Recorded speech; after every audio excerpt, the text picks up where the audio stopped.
Hola a todos, buenos días. Mi nombre es Julieta Marino, soy la editora de la agencia de noticias Safras News y en esta oportunidad vamos a conversar con Juan David Ballén, que es director de estudios económicos y de mercados de Aval Asset Management. Hola Juan David, gracias por aceptar una vez más nuestra invitación.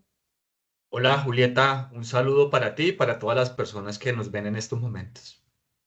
Bueno, estamos en una semana clave, al igual que las últimas semanas, para lo que es el mercado colombiano, a 2, 3 días de lo que sería la segunda vuelta presidencial, ¿no? Luego de que el 31 de mayo se definieran los dos candidatos que no alcanzaron el porcentaje para obtener un ganador entre Abelardo de la Espriella y Iván Cepeda. Vimos una reacción del mercado en estos días. Quería que me cuentes, bueno, cómo vieron con el correr de las semanas la valorización de los activos, ¿no? ¿Cuál fue la lectura que hicieron del mercado? Los mercados se han comportado muy bien luego de los resultados de la primera vuelta y eso se ve reflejado por una parte en la caída que ha presentado el dólar. En estos momentos tenemos un dólar que oscila cerca a los 3.400 pesos. De cara a las elecciones más o menos estaba en niveles cercanos a los 3.500. Ujú. Entonces ha sido una valorización profunda. Y también al analizar el mercado de deuda pública del gobierno, los títulos TES, también hemos visto grandes valorizaciones. Esos títulos estaban, por ejemplo, a tasas del 15% y ahorita pues más o menos ya los vemos nuevamente llegando a niveles del 12%. Y por último, el mercado de acciones y en especial aquellas acciones que tienen una participación alta del sector público también se han valorizado profundamente. Entre ellas pues tenemos una compañía emblema para Colombia que es Ecopetrol, entre otras compañías del sector financiero que cotizan sus ADRs en Estados Unidos, que también pues han visto valorizaciones importantes después de la primera vuelta. Y no ha sido solo el resultado de esta primera tanda, sino también es Ujú. que hemos visto publicaciones de diferentes encuestas que han precisamente mostrado una diferencia a favor de la oposición, es decir, de Abelardo de la Espriella. Entonces, eso también pues sumado al resultado de la primera vuelta, pues ha sido recibido positivamente por los diferentes activos financieros y hemos tenido pues un par de semanas con grandes valorizaciones en cada uno de ellos. Las últimas dos encuestas que conocimos en esta semana siguen marcando esta tendencia, ¿no? En una diferencia de 2, 3 puntos, pero que ganaría eventualmente este domingo, que es la segunda vuelta electoral, Abelardo de la Espriella. ¿Cuánto está descontado por el mercado esto? Es decir, un resultado mayor, ¿a qué porcentaje sería una sorpresa positiva? ¿O la inversa del resultado, ¿no? ¿Qué es lo que vieron? ¿Cuánto le queda al mercado por reaccionar al resultado? Eso es como decimos acá la pregunta del millón. Todos nos estamos haciendo precisamente Lo esa mismo. pregunta porque sin duda alguna ya viene descontando de manera anticipada un triunfo de la oposición que es pues recibido, vamos que en cierta forma con los brazos abiertos porque genera mucho Ujú. más confianza para la inversión y para dar unas condiciones pues estables en las reglas de juego, institucionalidad y demás. Entonces, sí, eso ya se viene preciando en los diferentes activos financieros. ¿Qué puede llegar a suceder si se confirma un triunfo de la oposición? Es probable que esta valorización continúe y tengamos lo que denominamos en el mercado financiero como un overshooting, es decir, como una sobrecompra de los diferentes activos financieros, pues dado a que la noticia sin duda alguna pues se recibe con gusto por parte de los inversionistas tanto locales como internacionales. Entonces, aunque ya hemos visto una valorización, es probable que durante la semana entrante y sobre todo al comienzo veamos una continuación de dicha tendencia. Algo tal vez que sí puede llegar a asegurar uno es que si se da este escenario y si eventualmente en algún momento los precios de los activos llegan a caer, no van a caer a los mismos niveles que teníamos antes, porque precisamente estamos hablando de que tendríamos un giro también de modelo económico, de uno que viene siendo liderado por la izquierda hacia uno por la derecha, uno público hacia uno más mixto, liderado también por el sector privado. Entonces, en ese sentido, pues sí consideramos que cualquier corrección a la baja, cualquier caída, no sería muy profunda y lo que estaríamos viendo pues es un mercado muy, muy fuerte.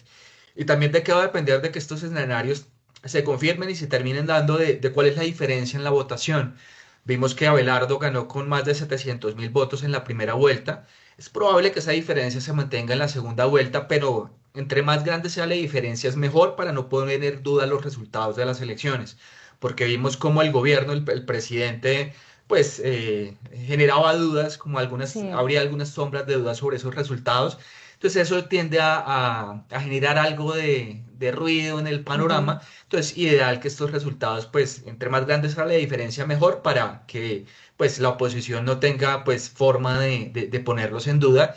Y eso, pues, le daría como más gasolina a los activos financieros para que continúen con esa tendencia positiva precisamente. Aún así, el panorama del eventual ganador va a ser por demás desafiante, más allá de la situación fiscal y la inflación de Colombia, porque es un 50% arañando, ¿no? Contra el resto de diferentes voces y una oposición marcada.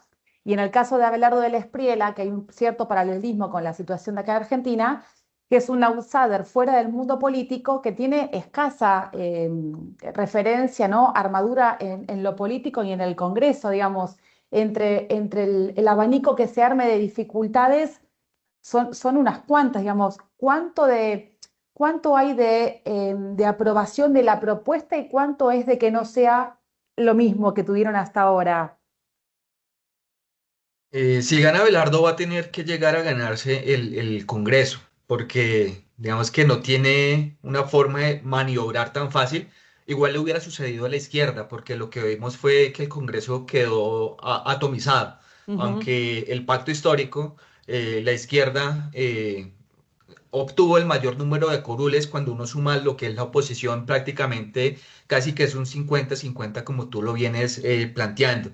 Entonces, pues va a tener que convencerlos precisamente de que todas las propuestas que él viene, pues son por el bien del país y así lograr pues todas esas reformas que necesitamos que son tan importantes partiendo de primero de reactivar el sector de energía, porque aquí estamos a portas del super niño Ujú. y la oferta de energía está siendo escasa. Entonces, ese yo creo que es como lo primero que él tiene que llegar a atacar, porque podemos llegar a una crisis dependiendo de lo que suceda con el clima.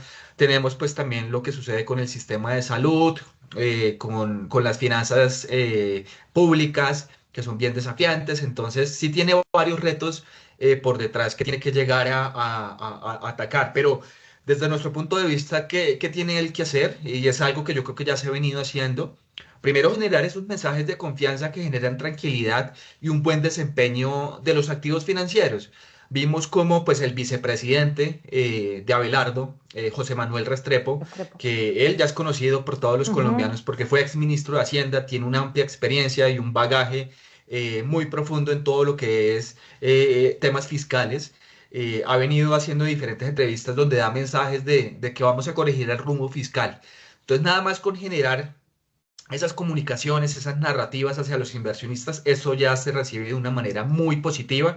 Vemos cómo se reduce el riesgo país, las tasas de la deuda del gobierno, se reduce precisamente el dólar, es decir, el costo de la deuda externa. Entonces, así van a arrancar bien. Pero ahora, ¿qué sigue? ¿Cuál es el paso a seguir si llegan a ganar? Es que una vez se posesionen, pues nombre un equipo, un gobierno que tenga una experiencia grande, que no lleguen como ha sucedido en el pasado a aprender el rol en el cargo. Y pues eso va a generar aún más confianza de que lo que se dijo en campaña se tiene como propósito cumplir. ¿Y qué es lo Ujú. último que tiene que hacer? Pues cumplirlo. Entonces, una vez digamos que logre esas tres etapas, pues probablemente sí desde nuestro punto de vista, pues puede llegar a generar esa credibilidad dentro del Congreso y si es así, pues poder llevar a cabo muchas reformas e inversiones que se necesitan en el país que en estos momentos los necesita. En estos días hizo una declaración que por lo menos no había sido tan clara al principio, de que volvería, en esta parte que vos hablabas de la crisis energética, volvería a lo que es la Colombia petrolera, ¿no? Que es algo que Ujú. Petro intentó dejar de lado.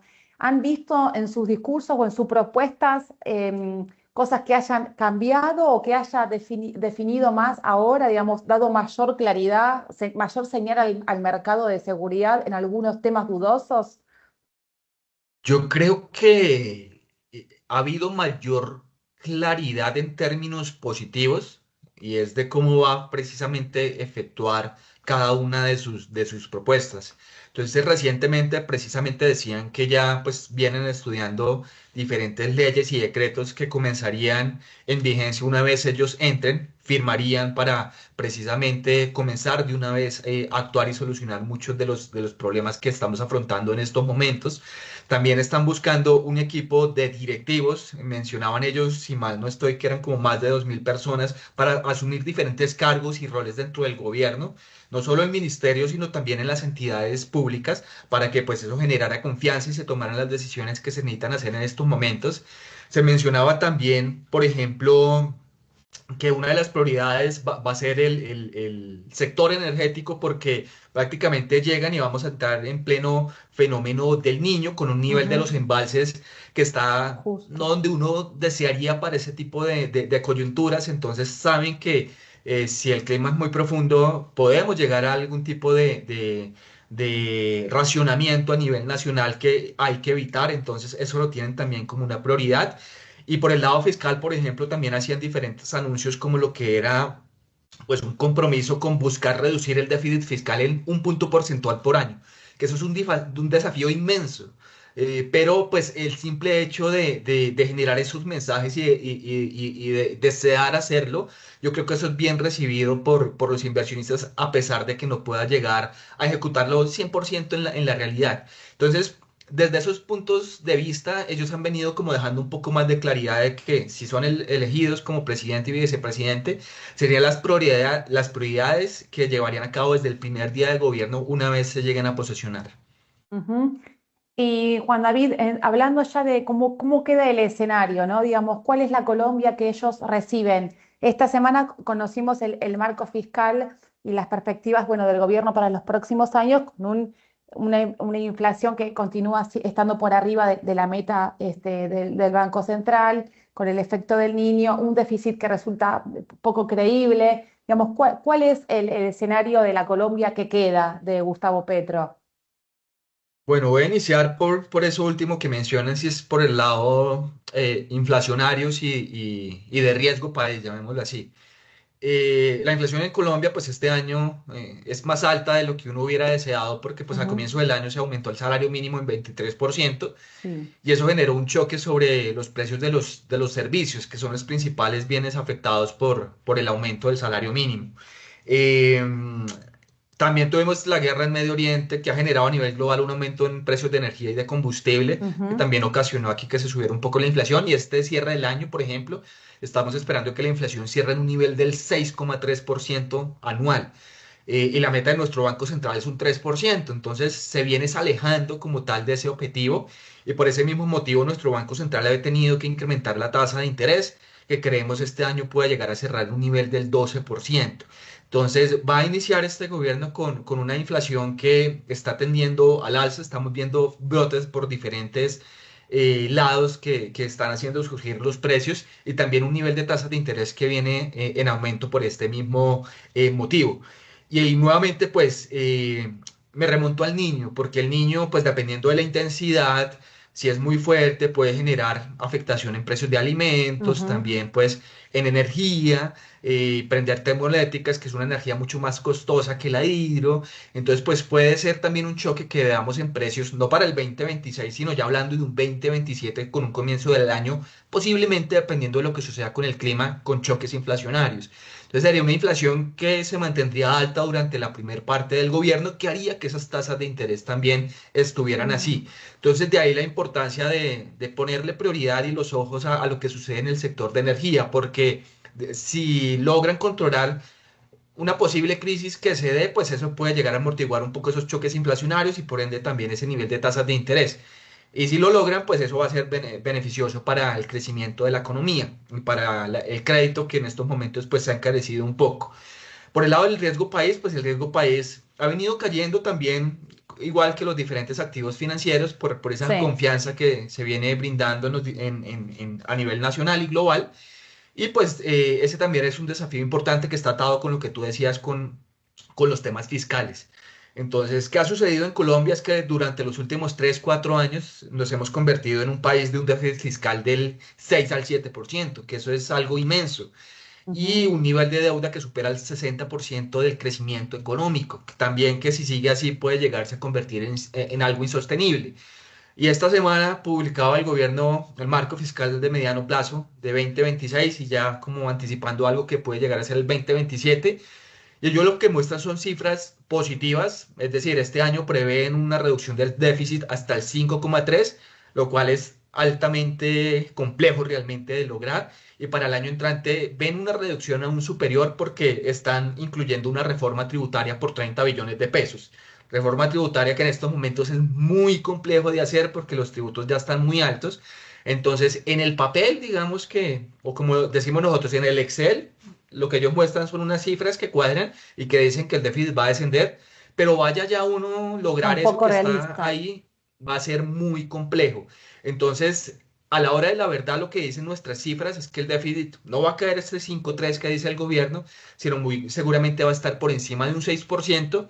Hay un tema adicional que es muy importante, y es que hay deudas que tiene Colombia que todavía no se han contabilizado, como lo es la deuda al sistema de salud, la deuda al sistema de energía precisamente, y más otras que todavía no se han incluido, que si uno las suma y las tiene en cuenta, pues haría que el déficit más bien estuviera al 7 o el 8%, indican algunos analistas.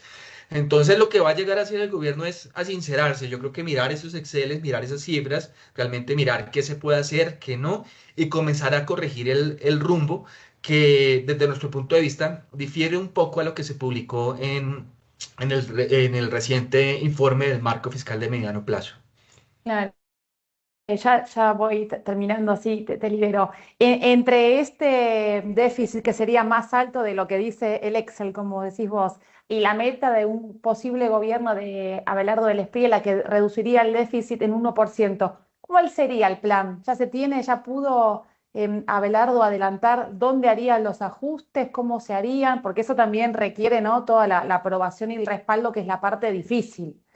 Cuando viene el ajuste es donde saltan todas las oposiciones que quedan. Así es, ellos ya han venido dando indicios de cuáles son esas medidas que pueden llegar a tomar. Una de ellas, por ejemplo, es reducir el Estado en un 40% de aquí al 2030. Entonces, eso pues contribuiría precisamente a ir corrigiendo en el camino los problemas. Y adicionalmente también se hablaba de lo siguiente, se hablaba de que pues aquí dentro del país hay exenciones de más de 150 billones de pesos, hay evasión y contrabando que superan los 100 billones de pesos colombianos y por último, pues corrupción por más de 100 billones de pesos. Es decir, en total esos tres datos suman más de 350 billones de pesos. Y lo que decía el viceministro es que con que al menos nos quedemos con una tercera parte de esta cifra, que son alrededor de 100 billones de pesos, pues eso va a ayudar a corregir el rumbo. Entonces, ya han venido dando algunos indicios. Entonces, reducción del Estado y también tratar de recuperar un 3% de esas tres variables, exenciones, evasión y corrupción, que permitirían poco a poco ir corrigiendo el camino. Entonces, eso es lo que sabemos hasta el momento como de esas primeras medidas que ellos tienen en mente realizar una vez se lleguen a posesionar si son electos en gobierno.